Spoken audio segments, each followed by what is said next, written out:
Hi friends, ಎಲ್ಲರಿಗೂ ನಮಸ್ಕಾರ. Gagan cooking ಚಾನಲ್ಗೆ ಸ್ವಾಗತ.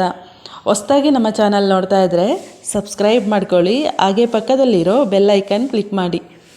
ಬನ್ನಿ, ಇವತ್ತು ತುಂಬ ಟೇಸ್ಟಿಯಾದಂತಹ ಮೂರೇ ವಸ್ತು ಬಳಸಿ ಬಾಳೆಹಣ್ಣಿನ ಹಲ್ವಾ ಮಾಡೋದು ಹೇಗೆ ಅಂತ ತೋರಿಸ್ಕೊಡ್ತಾ ಇದ್ದೀನಿ. ತುಂಬ ಟೇಸ್ಟಿಯಾಗಿರುತ್ತೆ. ಈ ವಿಡಿಯೋ ನೋಡಿದ ಮೇಲೆ ನೀವು ಕೂಡ ಟ್ರೈ ಮಾಡಿ ನೋಡಿ. ಇಲ್ಲಿ ಚೆನ್ನಾಗಿ ಹಣ್ಣಾಗಿರೋಂಥದ್ದು ಬಾಳೆಹಣ್ಣನ್ನು ನಾನು ಸಣ್ಣಕ್ಕೆ ಕಟ್ ಮಾಡ್ಕೊಂಡಿದ್ದೀನಿ. ಈ ಚೆನ್ನಾಗಿ ಹಣ್ಣಾಗಿರಬೇಕು. ಈ ರೀತಿ ಸಣ್ಣಕ್ಕೆ ಕಟ್ ಮಾಡಿಕೊಂಡು ಮಿಕ್ಸಿ ಜಾರ್ಗೆ ಹಾಕ್ಕೊಂಡು ನೈಸಾಗಿ ರುಬ್ಕೊಳ್ಬೇಕು ಇದನ್ನು. ನಂತರ ನಾನು ಬಾಣಲೆಯಲ್ಲಿ ತುಪ್ಪ ಹಾಕ್ಕೊಳ್ತಾ ಇದ್ದೀನಿ. ಒಂದು 5 ರಿಂದ 6 ಸ್ಪೂನ್ ಆಗೋಷ್ಟು ತುಪ್ಪ ಹಾಕ್ಕೊಳ್ತಾ ಇದ್ದೀನಿ. ತುಪ್ಪ ಜಾಸ್ತಿ ಇದ್ದಷ್ಟು ಟೇಸ್ಟ್ ಬರುತ್ತೆ ತುಂಬ.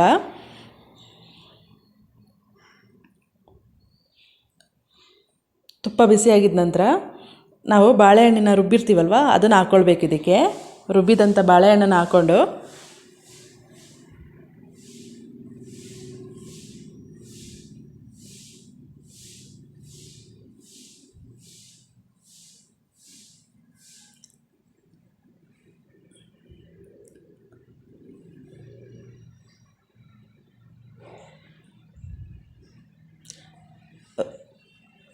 ನೋಡಿ, ಇಲ್ಲಿ ರುಬ್ಬಿದಂಥದ್ದು ಬಾಳೆಹಣ್ಣನ್ನು ಹಾಕ್ಕೊಳ್ತಾ ಇದ್ದೀನಿ.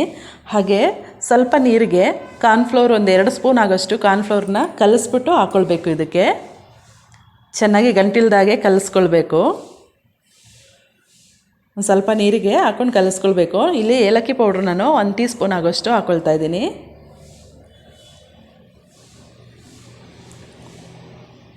ಬೆಲ್ಲ ಒಂದು ಅರ್ಧ ಹಚ್ಚು ಹಾಕ್ಕೊಳ್ತಾ ಇದ್ದೀನಿ. ಬಿಳಿ ಬೆಲ್ಲ ಅರ್ಧ ಹಚ್ಚು. ಹಾಗೆ ಕಾರ್ನ್ಫ್ಲೋರು ನೀರಿಗೆ ಕಲಸಿಟ್ಟಿರೋಂಥದ್ದು ಒಂದು 2 ಸ್ಪೂನ್ ಆಗೋಷ್ಟು ಕಾರ್ನ್ಫ್ಲೋರ್ನ ನೀರಲ್ಲಿ ಗಂಟಿಲ್ದಾಗೆ ಕಲಿಸ್ಕೊಳ್ಬೇಕು. ಅದನ್ನು ಹಾಕ್ಕೊಳ್ಬೇಕು ಇದಕ್ಕೆ.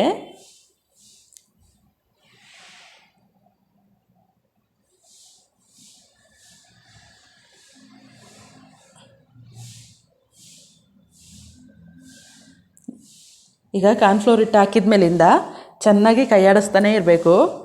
ಗಂಟಾಗಕ್ಕೆ ಬಿಡಬಾರ್ದು. ಸ್ವಲ್ಪ ಬೇಯೋ ತನಕನೂ ಚೆನ್ನಾಗಿ ಕೈಯಾಡಿಸ್ತಾ ಇರಬೇಕು. ಈ ರೀತಿ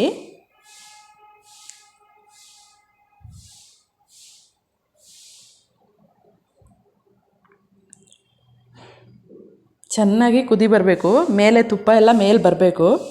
ಅಲ್ಲಿವರೆಗೂ ಬೇಯಬೇಕಿದು. ನೋಡಿ, ಈಗ ತುಪ್ಪ ಎಲ್ಲ ಮೇಲೆ ಬಂದಿದೆ, ಬೇಯ್ತಾ ಇದೆ ಇದು.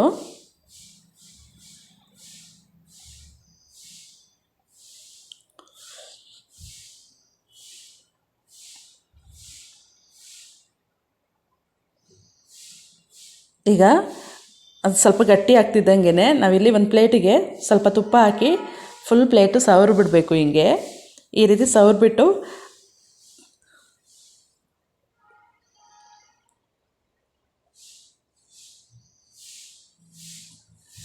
ಈ ರೀತಿ ಚೆನ್ನಾಗಿ ಸವರ್ಬಿಟ್ಟು ನಾವು ಬಾಳೆಹಣ್ಣಿನ ಹಲ್ವಾ ಮಾಡಿದ್ದೀವಲ್ಲ, ಅದನ್ನು ಇದಕ್ಕೆ ಹಾಕ್ಕೊಳ್ಬೇಕು.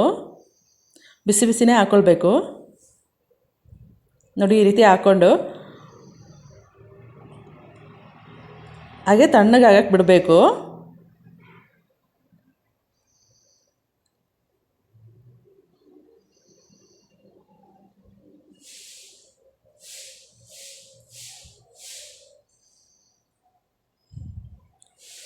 ಈ ರೀತಿ ಎಲ್ಲ ಹಾಕ್ಕೊಳ್ಬೇಕು. ಹಾಕ್ಕೊಂಡು ಇದನ್ನು ಒಂದು ಅರ್ಧ ಗಂಟೆ ಆದರೂ ತಣ್ಣಗಾಗಕ್ಕೆ ಬಿಡಬೇಕು. ಆಗ ಗಟ್ಟಿ ಆಗುತ್ತೆ. ಈಗ ನೋಡಿ ಫ್ರೆಂಡ್ಸ್, ಗಟ್ಟಿಯಾಗಿದೆ ಇದು. ಈ ರೀತಿ ನಮಗೆ ಯಾವ ಶೇಪ್ ಬೇಕೋ ಆ ಶೇಪ್ನಲ್ಲಿ ಕಟ್ ಮಾಡ್ಕೊಳ್ಬೋದು. ಈಗ